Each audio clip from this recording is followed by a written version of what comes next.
আসসালামু আলাইকুম প্রিয় দর্শক, welcome to my channel cooking studio by Soumi. আজকে আমি আপনাদের দেখাবো ইনস্ট্যান্ট চুই ঝালের গরুর মাংস। ভিডিওটি না টেনে সম্পূর্ণ দেখার অনুরোধ রইল। আমি এখানে 1 কেজির মতো গরুর মাংস নিয়েছি।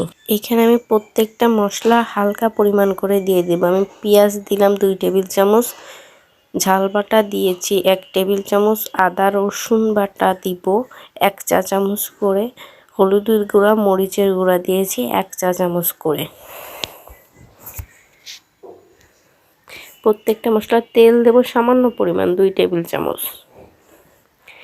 দিয়ে গোশটাকে একটু কষিয়ে নেব। নরমাল একটু কষিয়ে নেবেন আপনারা, খুব ভালোভাবে দেখেন কষিয়ে নেবেন, কালারটা একটু চেঞ্জ হওয়া পর্যন্ত কষিয়ে নেবেন। এখানে এক্সট্রা কোনো পানি অ্যাড করার দরকার নেই, গোশ থেকেই পানি বের হবে। আর সাথে হালকা মশলা দিয়ে হয়েছে, এতেই কষে যাবে হালকা একটু। এখানে কষানো গোশটা দেখেন হালকা একটু কালার চেঞ্জ হয়ে গেলে আমি প্রেসার কুকারে নিয়ে নিয়েছি। প্রেসার কুকারে সিদ্ধ করার জন্য আমি গোশে 3 কাপ পরিমাণ পানি অ্যাড করেছি। এখানে কিছু চুই অ্যাড করলাম। গরুর গোশ রাঁধতে গেলে আসলে চুই না হলে হয় না।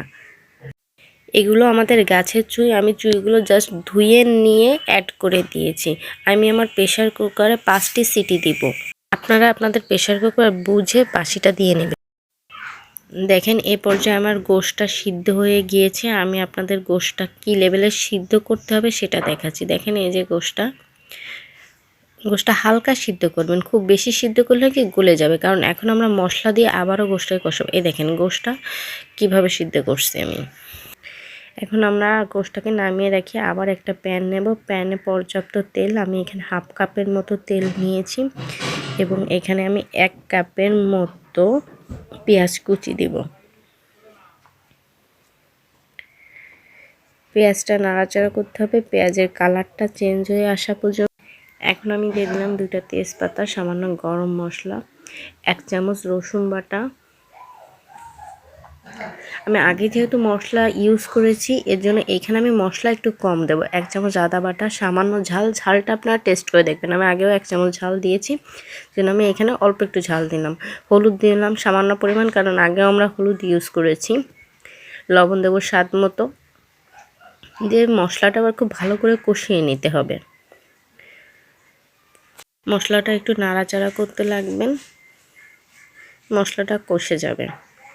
এখন যে মাংসটা আমরা সিদ্ধ করে রাখছিলাম, ওই মাংসে যে পানি আছে ওই পানি সহ আমরা দিয়ে দেবো। এখানে আর এক্সট্রা কোনো পানি অ্যাড করব না, এই পানিতে আমাদের গোশটা রান্না করা হয়ে যাবে।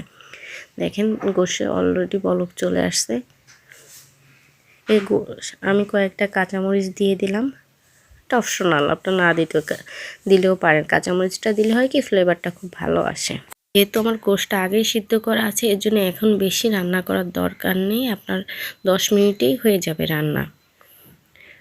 দেখেন আমার গোশটা রান্না হয়ে গিয়েছে। সো ইনস্ট্যান্ট গোশ রান্না, চুই ঝালের গোশ রান্না অবশ্যই আপনারা ট্রাই করবেন। আর আমার রান্নাটা যদি ভালো লাগে অবশ্যই আমার চ্যানেলটি সাবস্ক্রাইব করবেন। আসসালামু আলাইকুম প্রিয় দর্শক, এতক্ষণ সহ্য করার জন্য আমাকে ধন্যবাদ। আপনাদের সবাই ভালো থাকবেন।